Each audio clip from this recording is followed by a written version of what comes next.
सर्लाहीको लालबन्दी नगरपालिका वडा नम्बर 1 जङ्गलटोल भित्री सडक खण्डमा प्रहरीले ठूलो मात्रामा प्रतिबन्धित लागुऔषध गाँजासहित एकजनालाई नियन्त्रणमा लिएको छ। घटनामा संलग्न एउटा भारतीय नम्बरको कार र एउटा मोटरसाइकल पनि प्रहरीले बरामद गरेको छ। पक्राउ पर्नेमा लालबन्दी नगरपालिका वडा नम्बर 1 नवलपुरका 32 वर्षीय नूर हसन शाह रहेका छन्। इलाका प्रहरी कार्यालय नवलपुर सर्लाहीबाट खटिएको चेकिङ प्रहरी टोलीले आज बिहान करिब 5 बजेको समयमा डाबरीबाट लालबन्दीतर्फ जाँदै गरेको BR02 PB 2226 नम्बरको खरानी रङ्गको मराजो M2 कार र बागमती प्रदेश 0602 प 1770 नम्बरको रातो कालो रङ्गको 125 सीसीको TVS राइडर मोटरसाइकललाई रोक्न खोजेको थियो, तर दुवै सवारी साधन प्रहरीलाई छल्दै तीव्र गतिमा भागेका थिए। सोही क्रममा प्रहरीले मोटरसाइकल चालक नूर हसन शाहलाई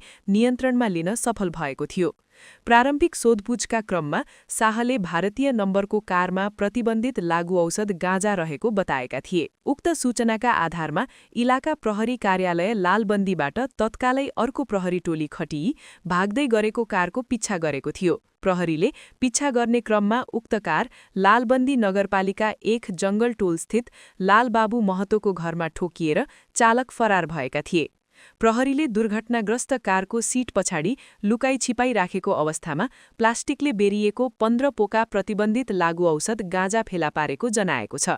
बरामद गरिएको गाँजाको कुल तौल 60 केजी रहेको इलाका प्रहरी कार्यालय लालबन्दीको भनाइ छ। प्रहरीले गाँजा, दुर्घटनाग्रस्त कार, मोटरसाइकल र मोटरसाइकल चालक शाहलाई नियन्त्रणमा लिई थप अनुसन्धान अगाडि बढाएको छ।